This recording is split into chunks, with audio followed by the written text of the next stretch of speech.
Hi and welcome to week 3, and I'm super excited to be here. Just being able to share on video, even though I don't know who's watching, who's not watching, I just feel very like I have to prepare for it. And that's very good because what it does is it actually makes me go back to the week that I'm doing.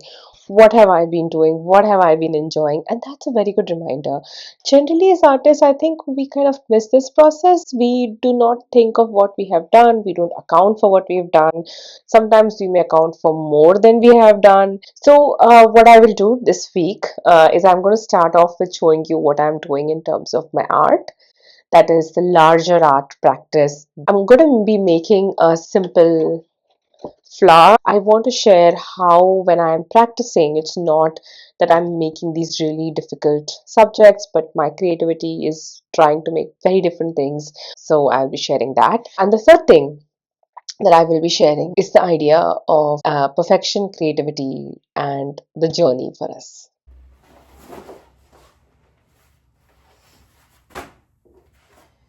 This is me working on this kind of a large painting, not very large. And I have worked on this basis the studies I have been doing. So as you see, I kind of make anatomical hearts in my own abstract style, and these are some of the studies that I have been doing since the start of the year. You can say they are imperfect work, but the idea is essentially to kind of complete them in some form and then take them up to the large canvases that I have right now. I really love the imperfection of the work, and I'm kind of torn between if I want to have perfect backgrounds or I want to have something that shows through. Still something I'm working on. Some of the work I have done. So this is the work that I have done, and these are the hearts. And let me take you into a glimpse of my art practice for studies. So, when I'm working on studies, I'm generally not thinking about making hearts or something really grand. Rather, I'm thinking about specific themes, subjects, organic structures, anything that I enjoy. It could be simple doodles, patterns, or flowers. I love flowers. So, I'm enjoying that process when I'm actually doing studies. And this is just one of those days when I decided to do a flower study. I'm using gouache and I'm trying to be as imperfect as possible. It's something that I enjoy in my process. And as an artist, you should try exploring imperfection because it's one of the things that really helps us paint like children and remember the eccentricities and the fun of just enjoying the process and being in the moment. Increasing the speed for the rest of the video because I just felt maybe it will be a long watch if you're not painting along with me. So here I'm using the belly of the brush and the type of brush, basically the thick round brush that I'm using in linear ways. So either I'm using its belly or I'm using its point to create these kind of multiple dimensions. I have not changed the brush at all. And as you can see, I've used the gouache in a very acrylic sort of way, and I enjoy this part of the process. Now for the fun part, okay? I say the fun because I'm actually trying to going to put, rather than putting the detailing, I'm going to put some additional textures because it's something I really, really enjoy. And it can be something that can be difficult for everyone to try, but I kind of let myself loose. So if you find yourself letting yourself loose very difficult, then this is an excellent technique and I highly, highly recommend. So after finishing this piece, we feel very pricey about it, right? I do the exact opposite. I will use color pencils, pens, and I will try to manipulate the artwork. So here I'm doing random scribbles, or I will make random marks like some lines. I'm using a simple pen to create textures, and you can see that I'm spoiling the piece but also like enjoying the whole process of it. And this is what creates and breaks the tension for me, the perfection, the mind. Like right now at this point of time, I actually thought if I have ruined the piece, but I kind of went ahead because that's the part where I actually break this perfectionist in me. We are not here to make photographs, we are artists. We're here to create our perspective of the world, and that is what really helps me make art. So I hope you enjoy the little snippets and this piece that I have created. I really like it, to be honest. I love the imperfections more than the flower, to be honest. And almost when I was doing here, like I said, I felt like I have ruined this piece, and I don't think I have. I think it's okay. I like it still. I want to talk about this messiness of life. We look at these perfect artists and we think, oh my God, they have done so much in their lives, and everything must have been perfect when they found their art style. And that's what I used to think. Like, once I find the art style, that'll be it. But the truth is, the problems never ended. After I found my art style, I started rediscovering different other things within my art style, and I started growing within that. And within that, I had different issues. And I think what I'm trying to say is that creativity is a messy process.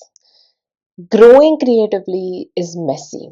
We look at other people's end result and we think this is how it's going to be for us. It's going to be an aha moment. Within the messiness, being comfortable with the frustration of making art, being comfortable with not having perfectly generated ideas, showing up imperfectly in wherever place you are, is what makes you a true creative. Not all of us are comfortable with this. Some artists want to show up with the perfect idea of perfection, and probably they also are able to show up. So good for them. But then there are artists who love to show their complete messy selves, like I showed you mine today, or I showed you the one in the video before. Because this is part of my creative process, the imperfect, the messiness, the scribblings. These are all parts of me, and I show it to you because this is what makes me creative. And this is what also recharges me. So I take this course, okay? It's called as Creative Kin. It's a 4-week creativity course. And in that course, what we do is we try to build our creativity. And building creativity is very difficult because it's an abstract concept, right? How do you build your creativity? We are all born innately creative. But society structures and the way rules, regulations, these are the ones that have put rules into our mind and reduced our creativity. So, in a way, in this 4-week creativity course, I kind of dig in to your creativity. And then I guide you across this creative journey because I know that it can be achieved. And unlike how most of the books talk about creativity to be a little bit woo-woo, to be God sent, I do agree to almost all of it, but I also agree that creativity can be structured. It can be logical. And while we may not be able to reach all of it through process and structure, a little bit of it can be reached. A lot of it can be reached through process and structure. And that's what I teach. It's something that I've lived, this whole experience of creativity, of mm, building consistency into my creative practice. So this 4-week course is divided into 4 parts. Flow, which is the first week, and the most important week because this is where we kind of lay the base structure about what creativity is. Week is about reconnection. So who are we when no one's watching? Who were we when we loved ourselves? What part of ourselves we truly love, but what part of ourselves we dislike? What is our shadow self? What is our true self? That's week 2. Week 3 is about expanding creatively. Like when I'm making this video, I'm feeling that it's an extension of this art. How to feel like most artists have a block against technology. They will say, okay, or marketing, they will say it's not good for me. It's creatively draining. But that's because you see it in that sort. What if you could connect it to your art in such a way that it feels like a part of your creative process? And fourth, I think the most important one is integration. Because for me, as somebody who's teaching creativity, I genuinely feel that the true test is you're able to consistently be creative without me. So the 4th week is about integration and continuing your journey by yourself. This beautiful Creative Kin course has been taken by over 15 students now. I started in last June and it has been creatively expanding for a lot of people. If you're interested to even know more about this course, I offer free clarity calls.